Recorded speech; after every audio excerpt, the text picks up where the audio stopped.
আল্লাহ রাব্বুল আলামিন বলেন আনজালাহু বিইলমিহি, আমি আমার জ্ঞান দিয়া কোরআনকে রচনা করেছি। এই মাদ্রাসায় অসংখ্য হাফেজ ছাত্ররা আছে। এই আয়াতখানা কোরআনের আয়াত, কোরআনে না থাকলে আমার ভুল ধরতে পারবে। আল্লাহ তাআলা সূরা নিসার ভিতর বলেন আনজালাহু বিইলমিহি, আমি আমার জ্ঞান দিয়া কোরআনকে রচনা করেছি। আল্লাহ তাআলা বলেন আল মালাইকাতু ইয়াশহাদুন, ফেরেশতারা সাক্ষী থাকো। ফেরেশতারা বলেন ওয়াকাফা বিল্লাহি শাহিদা, সাক্ষ্য হিসেবে আল্লাহ আপনি যথেষ্ট। সুবহানাল্লাহ। সেই আল্লাহ রাব্বুল আলামিন পবিত্র কোরআনুল কারীমের ভিতর বলেন লাকাদ আনজালনা ইলাইকুম কিতাবান ফীহি যিকরুকুম আফালা তাকিলুন। আমার মালিক আল্লাহ রাব্বুল আলামিন বলেন বান্দা, ও বান্দি, শুনে নাও, এই কোরআন ডেফিনিট, নিশ্চয়ই আমি নাজিল করেছি, আর এর ভিতরে যা কিছু রয়েছে সব তোমার জন্য রেখে দিয়েছি। সুবহানাল্লাহ। আল্লাহ রাব্বুল আলামিন বলছেন এই কোরআন আমি তোমার জন্য নাজিল করে দিয়েছি, এর ভিতরে যা কিছু আছে তা তামাম পৃথিবীর মানুষের জন্য রয়েছে। এই কোরআন হলো লাইফ কনস্টিটিউশন, জীবন সংবিধান। এমন কোরআনের ভিতরে এমন কোন দিক বা বিভাগ নাই যা আল্লাহ রাব্বুল আলামিন বলে নাই। আল্লাহ রাব্বুল আলামিন কোরআন যখন আয়াত দিলেন, আয়াত দেওয়ার পরে সাজানোর দিক থেকে এক নাম্বার সূরা, সূরার নাম হচ্ছে সূরাতুল ফাতিহা। আমরা যারা নামাজ কালাম পড়ি তারা সূরা ফাতিহার প্রথম আয়াত দিয়া আল্লাহর প্রশংসা করি, সুবহানাল্লাহি ওয়া বিহামদিহি। তাই আমিও আলোচনার শুরুতে আল্লাহর প্রশংসা দিয়ে আলোচনা করতে চাই। কবির ভাষায় বলে গেলাম প্রশংসা করি আমি আল্লাহ তাআলার, বিশ্ব জাহান পয়দা হইল হুকুমে জাহান, জ্ঞান বিজ্ঞান শিল্প কলা আবিষ্কার যত, ইহার ভিতরে খোদার করুণা রয়েছে অবিরত, মাটির মানুষ চন্দে গেল কুদরতে তাহার, প্রশংসা করি আমি আল্লাহ তাআলা। নবমণ্ডল ভূমণ্ডল করিয়াছ সৃজন, মাটির মানুষকে সবার উপর দিলেন পজিশন, সুখাদ্য দিলেন আরো করিতে আহার, প্রশংসা করি আমি আল্লাহ তাআলার। বলেন বালাগাল উলা বিকামালিহি কাশাফাত তুজা বিজামালিহি, হাসুনাত জামিউ খিসালিহি, সাল্লু আলাইহি ওয়া আলিহি।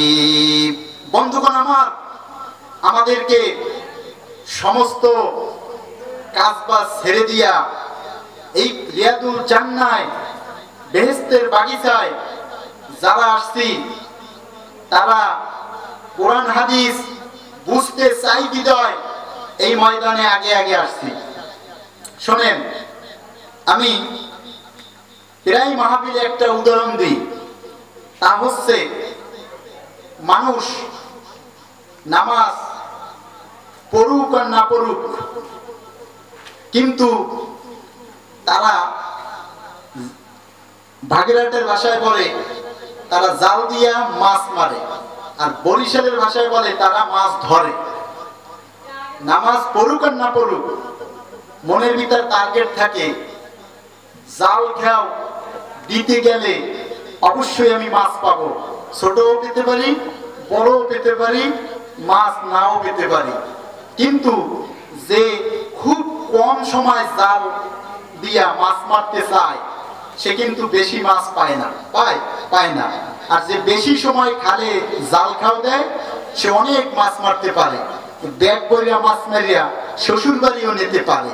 আর যদি মাছ না ধরে, মাছ যদি কোড়াই করেই খেলি খায়, ওই মাছ সব সময় শ্বশুর বাড়ি কিনে দেওয়ার মতো, কোড়াই করার মতো ক্ষমতা অনেক থাকে না। তাই আমি আপনাদের সামনে কোরআনের মাছ নিয়ে আসছি, যে যেরকম পর্যায়ে আসবে সে সেরকম ব্যাগ ভরিয়ে মাছ নিয়ে বাড়ি যাবে, আর যে আসবে না সে হেদায়েত পাবে না। আল্লাহ রাব্বুল আলামিন পবিত্র কোরআনুল কারীমের ভিতর বলছেন, ফাইনা তাযহাবুন, ও দুনিয়ার মানুষগুলা তোমরা যাও কোথায়? ইন হুয়া ইল্লা যিকরুল লিল আলামিন, এটা হচ্ছে এই কোরআন বিশ্ববাসীর জন্য উপদেশ। সুবহানাল্লাহ, সুবহানাল্লাহ। ভাইরা আমার, বন্ধুরা আমার, ইবাদত সম্পর্কে কিছু কথা বলেন আমি আমার মূল আলোচনার ভিতর প্রবেশ করব। ভাইরা আমার, আল্লাহ রাব্বুল আলামিন বলেন সূরা জারিয়ার ভিতরে, ওয়াদাক্কির, হে মুহাম্মদ ইবনে আব্দুল্লাহ, ফাইন্না যিকরু, নিশ্চয়ই জিকির, নিশ্চয়ই কোরআন, তানফাউল মুমিনিন, মুমিনের উপকারে আসবে। বলেন সুবহানাল্লাহ। ওয়া মা খালাকতুল জিন্না ওয়াল ইনসা ইল্লা লিয়াবুদুন। আল্লাহ বলেন, আপনার আমার মালিক বলেন, আমি জিন জাতি আর মানব জাতি ইবাদত করার জন্য সৃষ্টি করেছি। জোরে জোরে বলেন সুবহানাল্লাহ, আরেকটু জোরে বলেন সুবহানাল্লাহ। ভাইরা আমার, বন্ধুরা আমার, আমি এক বছর আপনার দেউতলার ভিতরে কাজী মার্কেট নামে একটা জায়গা আছে, ওইখানে এক বছর মাহফিলে গেছিলাম। তারপরে পদ্মপুকুর পাড় দিয়ে ভিতরে একটা জায়গা আছে, ওখানে এক বছর গেছিলাম। তা এরকম টাইমে আলোচনা করছি, এত মানুষ, তা আমাদের অঞ্চলে প্রধান বক্তায় অত লোক হয় না, এমন এমন জায়গা আছে। আমি দেখে অবাক যে গ্রামের ভিতরে মানুষ তো চাতক পাখির মতো কোরআন শুনতেছে। কোরআন শুনবে তারা জান্নাতি মৌমাছি যারা। বলেন সুবহানাল্লাহ। ভাইরা আমার, বন্ধুরা আমার, আমি একটা ইবাদত সম্পর্কে উদাহরণ দিই। আল্লাহ বলছেন যে ওয়াদাক্কির, হে মুহাম্মদ ইবনে আব্দুল্লাহ, ফাইন্না যিকরা, কোরআন দিয়ে উপদেশ দেন, সেজন্য আমিও কোরআন দিয়ে আপনাদের উপদেশ দেওয়ার চেষ্টা করতেছি। একজন, খেয়াল করে শোনেন কিন্তু ঘুম দিয়েন না, একজন স্বামী দেশে বসে আয় করতেছে, স্ত্রীকে একদিন বলতেছে, তুমি আমার কাছে চাও কি? স্ত্রী বলে, আমি চাই আরেকটু শান্তিতে থাকতে। আরেকটু কিতে থাকতে? শান্তিতে।